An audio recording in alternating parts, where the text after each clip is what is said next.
The WNBA and many within its circles have shown a persistent, overt disrespect toward Caitlin Clark since she arrived as a rookie. Despite leading her team to a top 3 seed, putting up historic numbers, and finishing third in MVP voting, she was ranked only 15th among WNBA players.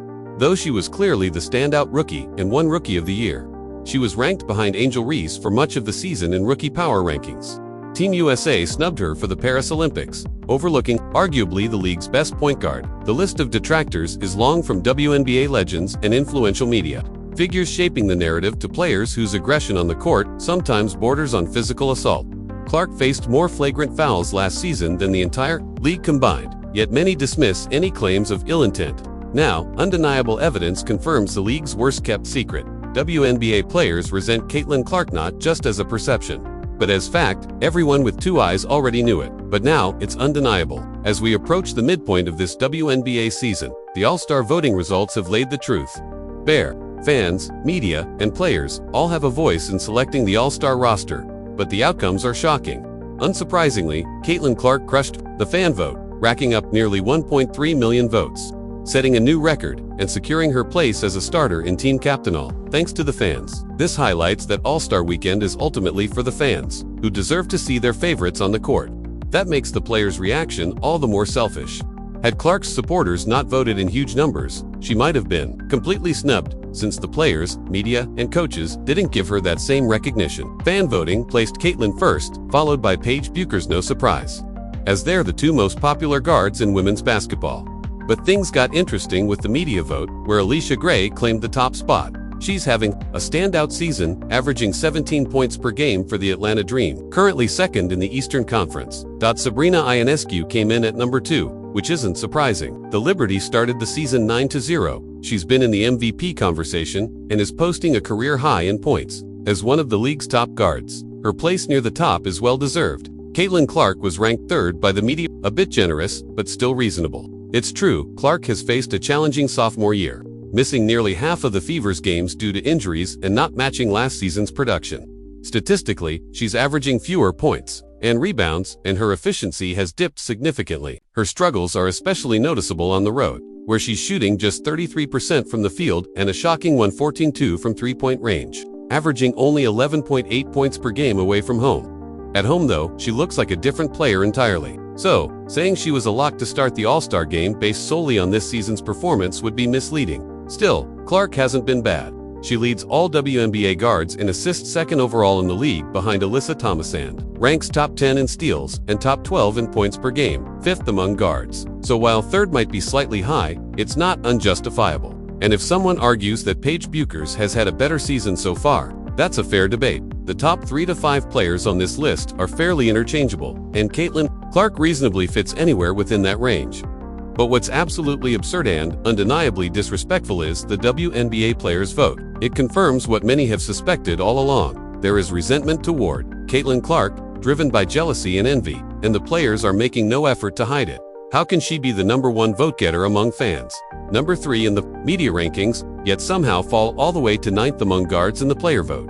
Not 9th overall, 9th, just at her position. According to that vote, she wouldn't even qualify as an All-Star reserve. That's outrageous. To fully grasp how ridiculous that is, we have to examine the 8 guards ranked ahead of her. At number 1 was Allisha Gray, consistent with the media's view, fair enough. Sabrina Ionescu was 2nd in both the media and player votes, though, surprisingly, only 5th among fans. Nothing seems too off with those 2. They're respected in the basketball world, even if they lack Clark's popularity. This kind of discrepancy between fan love and peer respect isn't uncommon. It happens in the NBA, too. But Clark falling to 9th among players is not just unusual, it's a statement. But where things start to get incredibly hypocritical is when you look beyond the top 2. Take Skylar Diggins-Smith from Seattle, for example. She received little fan support, coming in 9th in fan voting, yet was ranked 4th by the media and 3rd by the players. To be clear, Diggins is having a solid season, averaging 18.2 points per game. This isn't to say she's not a great player, but here's the thing: she's averaging the same number of points as Caitlin Clark. And when you look beyond scoring, Clark actually outperforms her across the board in traditional stats. In rebounds, it's 5.0 to 2.0 in Clark's favor, a significant difference. In assists, Clark again leads by a wide margin, 8.9 to 5.9. She also averages more steals, 1.6 to 1.3, and both players average 0.7 blocks per game. So, in nearly every major statistical category, Clark holds the edge. That said, stats aren't the whole story. Diggins has been more efficient, has better shooting splits, stayed healthier, played more games, and is on a team with a better record. So now I'm not arguing that Caitlin Clark has had a better season than Skylar Diggins. I'm not even saying she's had as good of a season. But the way these rankings are being handed out makes the double standard impossible to ignore. Just trying to understand what criteria these WNBA players are actually using to cast their votes, because if you watch this all the way through, it simply doesn't add up. For players like Alicia Gray, Sabrina Ionescu, and Skylar Diggins-Smith, the justification seems to be a mix of individual stats and team success. But that logic suddenly breaks down at the number 4 spot, which is a tie between two players. First, there's Paige Bueckers, who's having a phenomenal rookie season. Fresh off an NCAA championship, she came into the WNBA as the number 1 pick and has more than lived up to the hype.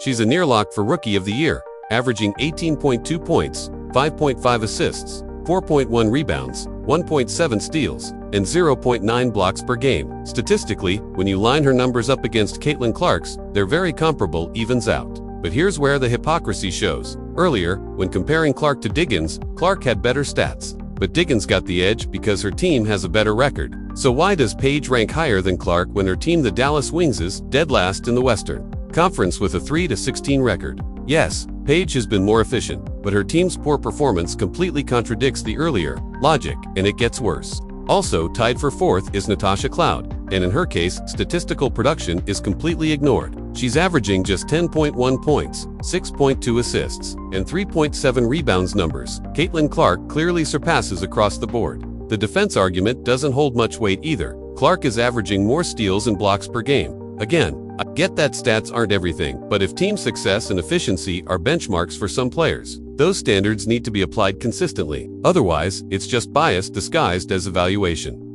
Yes, defense is more than just steals, but claiming Natasha Cloud has been a better player than Caitlin Clark this season is like saying Jrue Holiday is better than Steph Curry. Defense might be half the game, but when evaluating players, we rarely treat it as an even 50-50th split. And the context matters. Natasha Cloud plays for the New York Liberty, Isley, the most stacked team in the WNBA. They have Sabrina Ionescu, one of the top 3 guards in the league, Breanna Stewart, a multi-time champion and MVP in her prime, and Jonquel Jones, a former MVP and last year's Finals MVP. On a team that loaded, Cloud is arguably only the 4th best player. So how does someone who's at best the 4th best on her own team get ranked 4th among all guards by her peers? Yes, the Liberty have a better record than the Indiana Fever, but they've only won 3 more games, and that's with Caitlin Clark missing half the season due to injuries.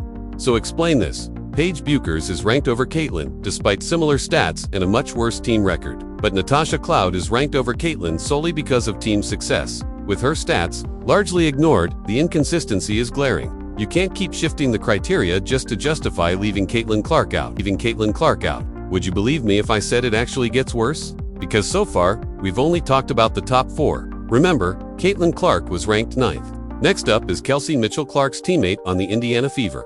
Let me be clear, I have nothing negative to say about Kelsey Mitchell. She's a great player, but since they play on the same team, you can't use team record as a differentiating factor here. Statistically, aside from scoring where Kelsey has a slight edge, Clark outperforms her in every major category. And if you ask anyone who the best player on the Fever is, we all know the answer. Then there's the most baffling selection of all, Brittany Sykes. What's the case for her being ranked ahead of Clark? She's averaging 17.9 points, 4.6 assists, 3.9 rebounds, 1.1 steals, and 0.3 blocks. Yet, Clark surpasses her across the board. What about team success? The Washington Mystics are currently the 9th seed with a losing record. So here, Clark not only has better stats, she's also on the better team. And yet, Brittany Sykes was ranked 7th in player voting. As for the 8th player ranked ahead of Caitlin, completely anonymous. No buzz, no standout numbers, just more proof that whatever criteria the players claim to use, it's being applied inconsistently and unfairly. We don't even know who the 8th player ranked ahead of Caitlin Clark is, because she didn't receive a high enough weighted score across all categories: fan vote, media vote, and player vote for the WNBA, to even bother naming her publicly. No one knows who she is, but her inclusion is clearly just another excuse to push someone ahead of Caitlin. Let's be honest, this player vote has turned into a popularity contest. Here's something important to understand when WNBA players fill out their all-star ballots. they're not ranking a top 10 list. They're likely selecting just 3, maybe 4 or 5 guards. So for Caitlin to land 9th in the player vote, the majority of WNBA players must have left her off their ballots entirely. But look, this isn't propaganda. I'm going to be fair. Caitlin Clark probably doesn't deserve to be a starter in the All-Star game this year. She hasn't been one of the top 2 guards, and I'm happy to concede that Alicia Gray, Sabrina Ionescu, and Paige Buchers have earned those spots. Do I think they're better players than Caitlin? No, but the best ability is availability, and they've been healthy, productive, and crucial to their team's success. Personally, I'd rank Caitlin 4th. That still makes her an all-star, just not a starter, and I'm fine with that based on this season. What I'm not fine with is using her slow start by her own high standards as an excuse to snub her entirely, because even this version of Caitlin Clark is still better than most guards in the WNBA. Yes, Caitlin hasn't been as efficient this season and has missed games. But there aren't 8 guards in the WNBA better than this version of her right now. Rachel Diata made a great point on Twitter. If Caitlin is truly the 9th best guard in the league, then why were players guarding her like that in last season's All-Star game? They were picking her up full court. Remember, the All-Star game features the best players at every position: Sabrina Ionescu, Breanna Stewart, Aja Wilson, Araiko Gunboel, Angel Risal, top-tier stars. So if Caitlin is only 9th among guards, what does that make her overall? The 15th or 20th best player in the league?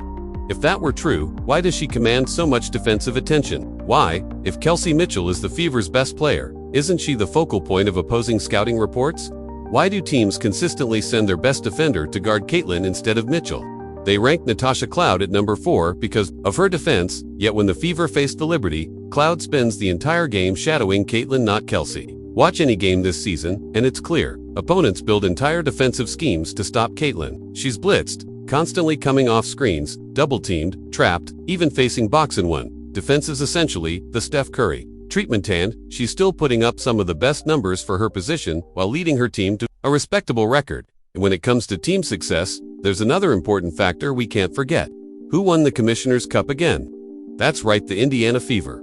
So, if we're talking about winning, Caitlin Clark's team literally took home the title. While the Commissioner's Cup isn't as prestigious as the WNBA Championship, it's still a major tournament with a $500,000 prize for the winning team. And trust me, that's a serious incentive. No WNBA team is turning down $500,000. Especially when salaries are constantly a hot topic. It was a fiercely competitive tournament, and Caitlin Clark, along with the Fever, defeated the Minnesota Lynx featuring MVP candidate Nafisa Collier, and Team USA head coach Cheryl Reeve to claim the cup.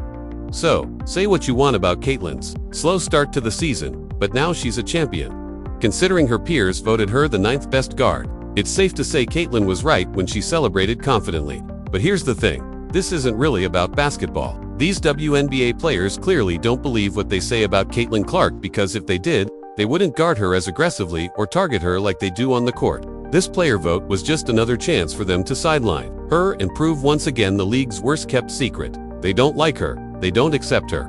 Last season, many tried to deny it or make excuses, but now it's clear, obvious, and undeniable. And in doing so, they only embarrassed and exposed themselves, and for what? Because Caitlin Clark won the fan vote, securing her starting spot in the All-Star game anyway. She is by far the WNBA's most popular player. That was always going to happen. So, why even bother? What were they really trying to achieve here besides sending a message? If you're going to reveal your true feelings and intentions, at least do it for something meaningful. But let them stay on their side, because the Fever aren't going anywhere. Believe me, Caitlin Clark will be using this as fuel moving forward. Remember, while everyone's focusing on the negatives, the Fever are still holding strong as the 3rd seed in the East. They've proven this season they can beat the best teams. And it wasn't until after the All-Star break last year that they really found their stride and went on that impressive run. If they're this good already, with Clark missing significant time and not at her best, just imagine what happens when she's fully firing on all cylinders, the player we all know she can be. I'll tell you, it's going to get scary for the rest of the WNBA and the Eastern Conference. If you've made it this far, drop your thoughts and feedback in the comments. What do you think is the real reason WNBA players are hating on Caitlin Clark? I want to hear your take. And hey, if you're still here and want to support one of the few genuine voices making basketball content, no AI fluff, please subscribe and hit the notification bell. It's free and helps the channel grow. Check out our last video about Caitlin Clark by clicking the box in the middle of your screen. With that, it's DKM signing off. Until next time, peace.